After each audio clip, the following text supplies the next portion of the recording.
తెలంగాణ గట్టు మీద తల్లి తాడి చెట్టు మీద పొద్దువై పడిసినావు యుద్ధమై నడిసినావు బహుజన బంధుకు ఓ సర్వాయి పాపన్న బరిగీసిన సింహాని ఓ సర్దారు పాపన్న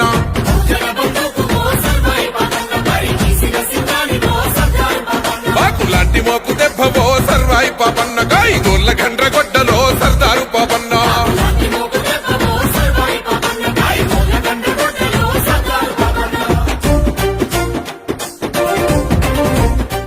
బహుజన రాజ్యాధికారం కోసం పాటుపడిన మహానుభావుడు.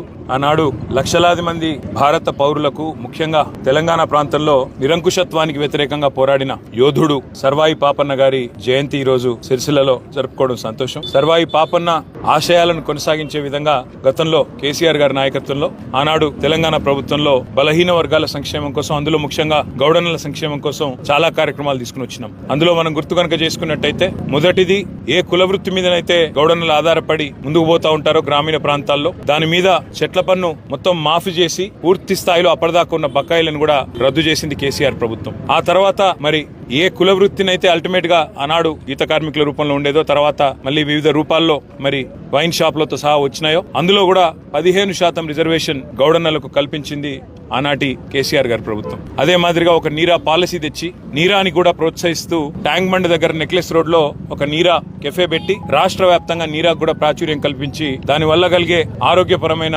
లాభాలు కూడా, తద్వారా అల్టిమేట్ గా మళ్ళీ గౌడన్నలకు లాభం కావాలనే ఉద్దేశంతో ఆ పని కూడా చేసింది కేసీఆర్ గారి ప్రభుత్వం. దాంతో పాటు పిల్లలకి చదువుకోవడానికి ముఖ్యంగా బీసీ గురుకుల పాఠశాలలు కూడా వందలాదిగా పెట్టి అందులో అందరికీ కూడా పెద్ద ఎత్తున దాదాపు 6.5 లక్షల మంది విద్యార్థులు, ఎస్సీ ఎస్టీ బీసీ మైనారిటీ విద్యార్థులను కలుపుకుంటే 6.5 లక్షల గురుకులాల్లో మంచి 1000 పైన గురుకులాలు పెట్టి అందరికీ అవకాశాలు కల్పించింది కేసీఆర్ ప్రభుత్వం. మరి ఈ రోజు అట్లాంటి మహానుభావుడి జయంతి సందర్భంగా వారి ఆశయాలను కొనసాగించే విధంగా ముందుకు మా పార్టీ పరంగా, అదేవిధంగా మా రాష్ట్ర ప్రభుత్వానికి కూడా మేము చేసే విజ్ఞప్తి, ఆ మహానుభావుడి విగ్రహాన్ని తప్పకుండా ట్యాంక్ బండ్ మీద కూడా పెట్టాల్సిన ఆవశ్యకత ఉంది. మేము ఈ టర్మ్ లో తప్పకుండా పెట్టాలనుకున్నాం. అదే మాదిరిగా ఒక జిల్లాకు కూడా సర్వాయి పాపన్న పేరు పెట్టాలని చెప్పి కూడా మేము కూడా మా పార్టీ తరఫున విజ్ఞప్తి చేస్తా ఉన్నాం. అది జనగామ జిల్లాకు పెడతారా, ఇంకో జిల్లాకు పెడతారా, మీ ఇష్టం. తప్పకుండా పెట్టాలని చెప్పి కూడా కోరుతూ మళ్ళొక్కసారి ఆ మహానుభావుడి ఆశయాలకు అందరం కూడా అంకితమై పనిచేస్తామని తెలియజేస్తాం.